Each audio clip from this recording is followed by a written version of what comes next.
Hello and welcome back to the American Fan Football channel. I am the aforementioned American as we talk about everything in the Champions League, Premier League, and everything else in the beautiful game. Today we are going to talk about my least favorite team in the Premier League. And you can probably guess who that is by the fact that I'm a Chelsea fan. But that is Antonio Conte's Tottenham Hotspur. It's kind of ironic because it's the team I hate the most, but they have one of my favorite Chelsea managers, and that title-winning season under Antonio Conte will forever be one of my favorite seasons I've ever watched football.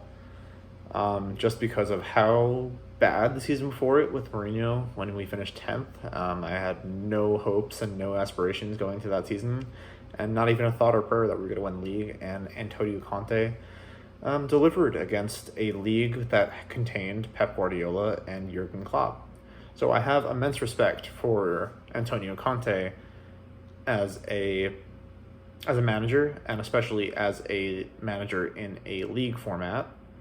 But today I thought we would talk about Antonio Conte's biggest flaw as a manager, and that, of course, is his record in Europe. Boy, is it surprisingly bad. The furthest he's ever gotten in the tournament was in 2012, 2013, when he was with Juventus, and he lost 4-0 on aggregate to Bayern Munich. So, yeah, the quarterfinals are the furthest he's ever gotten. It's not great. He has played in the Champions League at Juve, Chelsea, and at Inter. And now for the first time with Tottenham Hotspur. And before Tottenham, he had a pretty bad record of 12 victories, 11 draws, and 11 defeats. That's not great. That's almost as many defeats as there are wins, and it's not the sign of a manager who looks like they have the possibility of winning the Champions League. But let's talk about each of his individual performances. Let's start off with his time at Juventus. So we already talked about it a little bit. He basically built up Juventus into the monster that we see today, where they won 9, I think, leagues in a row, only to be ended by Antonio Conte at Inter Milan. But the furthest he ever got in the competition with Juventus, the team that were dominating Serie A, was a 4-0 quarterfinal defeat to Bayern Munich. It's not amazing. Then he goes on to coach the Italian national team. He actually does pretty well in the Euros there, bringing them to, I believe, the quarterfinals as well. But that's a different competition, so we're not going to really include his time there in our analysis. Then he came to Chelsea. And the first season, there was no Champions League football, which is something that I think Antonio Conte really strives from, is playing without European football. He did that for a season with Chelsea. I believe he did that for a season at Inter Milan. Actually, no, I believe they were in the Europa League.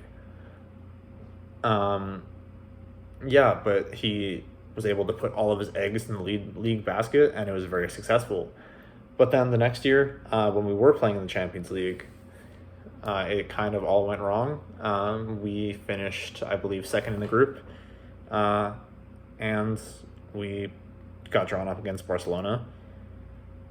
And Willian, I remember, had a very good game in those games, and the rest of the team wasn't that great, and we got knocked out in the last 16, unfortunately. Yeah, that game was a hard game to swallow. I remember I was pretty upset. And overall, he finishes 5th that season, and because he didn't place any real precedence with the Champions League, we also got knocked out of that competition. And then he went to Inter Milan, and right away, we see him get knocked out of the Champions League in the group stage and get sent into the Europa League. Once again, that's not really great.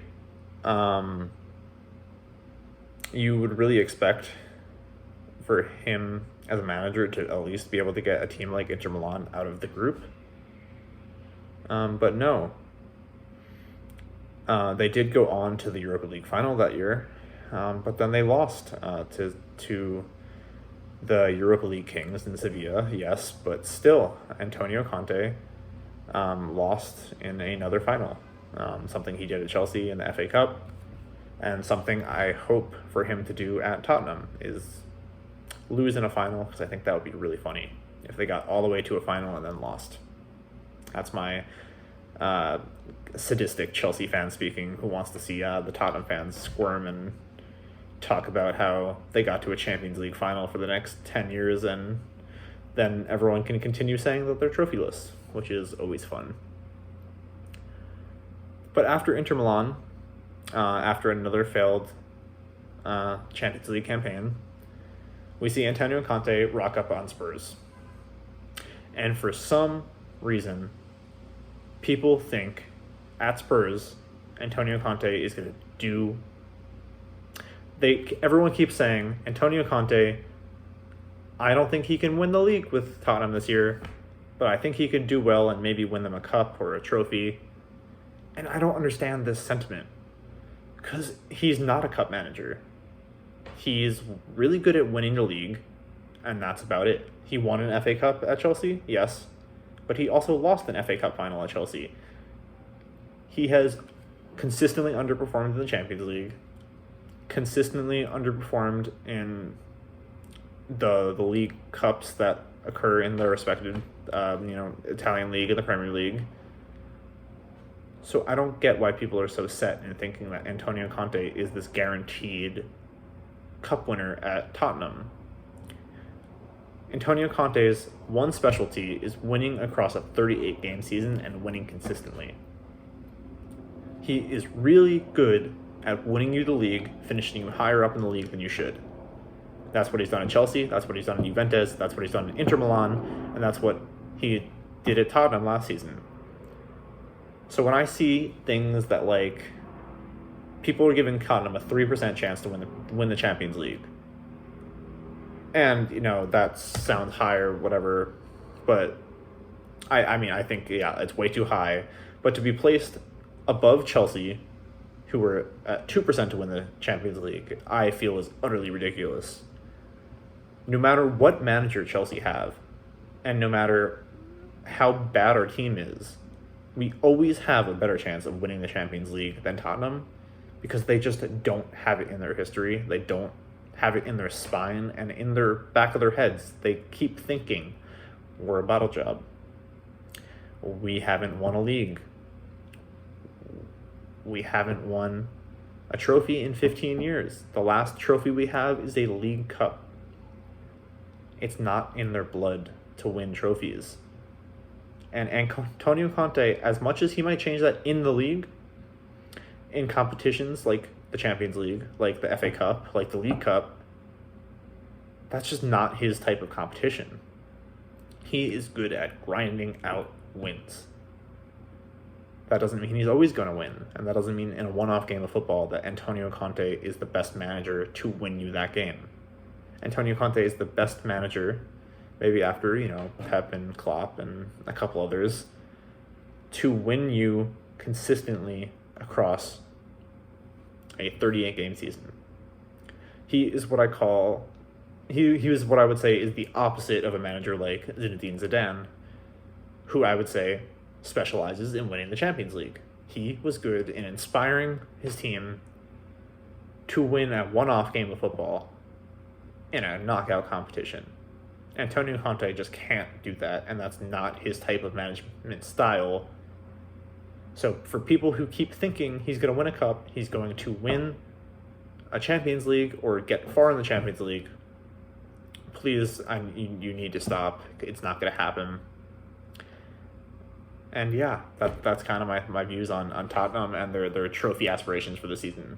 I genuinely think they have more of a chance of winning the league than the Champions League, just because Antonio Conte will never get close to the Champions League with Tottenham. It's just not going to happen. But yeah, that is all I have to talk to you about today. If I pissed any Spurs fans off, please let me know why in the comments. Let me know if you agree. like, subscribe, comment to let me know what you like and what you don't like about this video. I really appreciate anyone who likes, subscribes, and puts the notification on. It really helps me grow out this channel as I start this. Yeah, so without anything else to say, have a great day, everyone.